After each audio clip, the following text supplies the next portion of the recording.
Hey guys, it's Andy Coleman. Let's say you're a realtor right now and you can't get listings and you can't get buyers. It's not a buyer's market. It's not a seller's market. So what do? You turn to renters, okay? So let's say you have rental leads coming in right now and you don't know how to actually work a rental deal. You don't know how to get these renters, these tenants in the properties. I'm going to break down the entire process, start to finish, of how rentals actually work. So you have to set them up on a custom search on your MLS. Don't have them use Zillow or apartments.com or Trulia. Don't have them use that at all, because most of the time those sites are not that accurate. A lot of the listings that are up there, they're either expired, they're canceled, they're pending, they're under contract already. They're listings that are already gone. I don't advise that you go and pick individual properties per person, because that's going to take way too long and you don't know their actual tastes. So let them pick out the properties that they like. Just set up a custom search based on their criteria. Typically their criteria is going to be how many beds and baths they want, what price range they want, what towns or cities they want to be in, what their square footage is, if they have any pets, if they have to be in a 55 and older community, if they want a waterfront property, and things like that. Set them up on a subscription so they start getting properties sent to them automatically every single day a new listing hits the market. Once your renter finds properties they like, they're going to reach out to you and they're going to ask you to go and show the property. You have two choices here. One, you can go and show the property, and then if they like it, then you put an offer in afterwards. Or two, you can actually have them do a credit background eviction report, rental application, proof of income, and driver's license.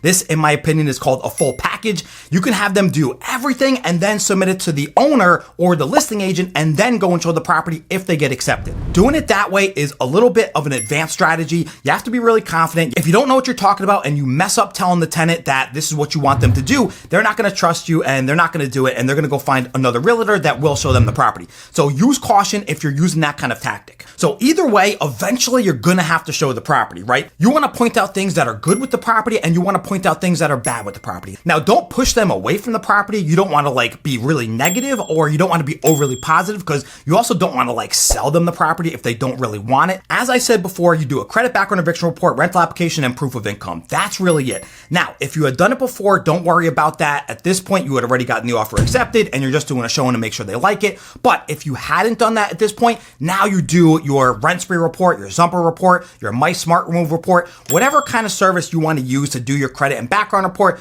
just use it. Doesn't matter. I like using one that's universally accepted in my area. This way I can run one report. It's like $38, and then I can use it for multiple properties. For proof of income, I like collecting either 3 pay stubs, 3 bank statements, tax returns, or offer letters. You can use a combination of these, or do one or the other, or find out exactly what the listing agent wants. Once you have all these documents together, then you write up a contract to lease. This might vary state by state, but in our state, we have a little 3-page contract to lease. It's the basic terms. It has the property address. It has the names of all parties. It has the price. It has the start date, things like that. So get the offer contract written up and then put together an email to the listing agent, just putting together the whole entire package and painting a picture of your tenant. If they're a firefighter or a police officer or a teacher or a lawyer or a doctor, whatever they are, just write a little description about the family in your offer and put all their details in there. If they have bad credit, you could even tell them, hey, my clients have bad credit. Maybe we can do first, last, and a double security, or maybe extra months of rent up front. If they have a felony, you want to avoid HOAs or property management companies. If they have an eviction, again, you kind of want to avoid property management companies and HOAs because they might not get accepted. So be really smart when you're pre-screening these tenants. Find out what their credit is, their background is, if they have any evictions, if they have Section 8 or anything like that. You can still help everybody, it doesn't matter, but you have to do your approach a lot different if they have lower credit, or if they have a bad background, or if they have assistance from the government. You have to do your approach a little bit different if they have these kind of situations. Ideally, they're going to have great credit, great income, which typically is going to be 3 times the rent and income. So let's say a property costs $3,000 a month. You typically want the tenant to have about $9,000 of income to qualify.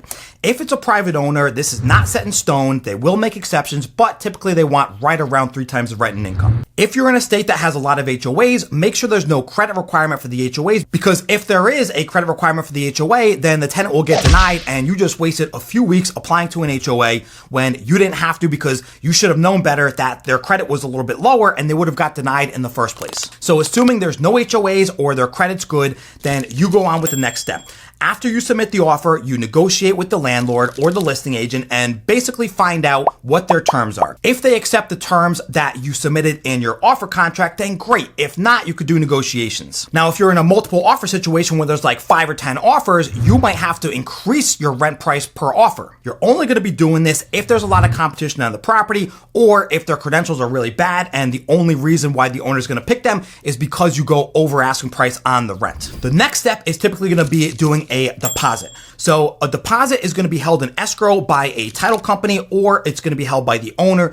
As a realtor, you can't commingle funds, so be really careful when you're holding a deposit. A little tip is I've heard of realtors actually collecting their commission checks and holding that as a deposit, but check your state laws, make sure that actually is applicable to your board of realtors and you're actually allowed to do that. Worst case scenario, if the deal falls through, you're just going to have to give it back because you can't cash the commission check until you do the final walkthrough and you give them the keys. Now, typically for all this, you're going to be getting about half a month's rent as a commission check. So if a property is $3,000, you're going to be getting $1,500 in commission. That's basically the rule of thumb when you're doing a rental. You could always charge a transaction fee. I like charging about $300 every single deal. This way, I'm helping the tenant out. They're not paying me because the landlord's paying the commission. So they pay me $300 when I get them into a place and they don't mind because of the service that I gave them. And you're making an extra $300 every single transaction. You can vary that. You can charge a little bit less. You can charge a little bit more, but that's what I feel comfortable charging. So after the deposit is done, which is going to be first month's rent held in escrow, like I said before, then you move on to the next step. That's going to be the HOA. If you're in a state that doesn't have many HOAs, good for you because HOAs absolutely suck. I hate them. They're terrible. If you're a congressman or a senator or a mayor or governor and you're watching this right now, please reach out to me because we have to do something about these HOAs. Their process is typically horrendous. Anyways, if you don't have an HOA, move on to the next step. But if you do have an HOA, then you have to do the HOA application process. Typically, it's like 10 to 20 pages of absolute nonsense. They're basically going to go through everything you did in your Rentspree report or Zumper report, whatever kind of credit and background report you used before. They're going to basically do that exact same thing over again. They won't accept yours. Why? I have no clue whatsoever. We're licensed realtors. We should be able to submit our reports to them, but hey, who's asking? So yes, next you got to go through the HOA. If you meet all the HOA's criteria, if they have a income criteria or credit criteria or whatever kind of criteria that they have, then great. Submit the application, put in your $150 or whatever the HOA application fee is. If there's an HOA deposit, do that. A lot of times there's not going to be a deposit, but if there is, it's refundable. Don't worry. That's usually for things like damaging their fence or their trees or their bushes or gardens or anything like that. So after you've instructed the tenant to drop off the HOA application and everything involved in that, you go on to the next step. All that is basically sitting around and waiting because you've done everything you need to do as a realtor now. The tenant's done everything they need to do. Now, all you have to do is sit back and wait for your walkthrough. The final walkthrough is super easy. It's basically like doing a showing, but in reverse.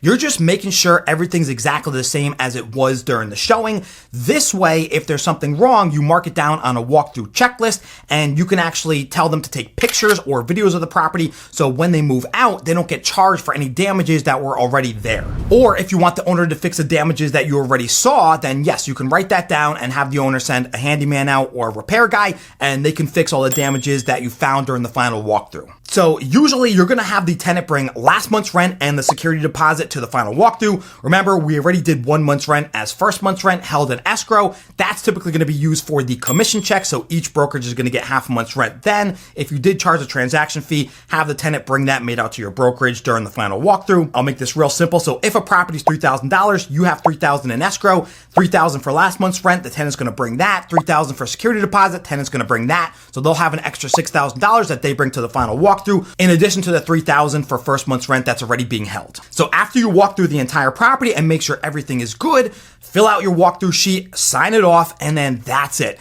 Exchange the final move-in funds for the keys, and then you're done. Just don't forget, when you're at the final walkthrough, you got to make sure they turn the electricity on. You got to make sure they have the water in their name. You got to make sure they do the internet or cable, and that's it. If there's an HOA, have them go and pick up their key fobs from the HOA, like their parking passes or electronic gate code access. And yeah, that's it. Now you can collect your check, go and cash it into your brokerage, and you're done. You've just completed a rental deal start to finish. It's that easy. Rentals are so easy to do right now, and my average commission is right around $2,000 per deal, so you're making a killing if you're focusing on rentals right now. And I just explained the entire process, and you saw step by step how easy a rental actually is. The amount of work you're probably putting towards a rental is maybe around 2 or 3 hours per deal. That's it. And that's probably on the higher side as well.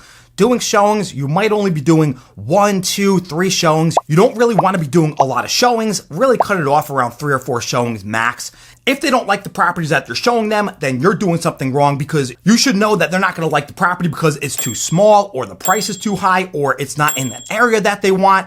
You should know these kind of things if you've been working with the client for some time. Now, all you have to do is keep repeating this process over and over and over again and keep collecting your commission checks. That's the whole process. That's it. I hope you guys found this really informative. If you did, hit the like button, hit the subscribe button, tune in every single week. I'm going to be dropping videos. Drop a comment below. I'm going to be checking and reading every single comment. Until next time, I'll catch everybody then. All right, that was pretty good. Not bad.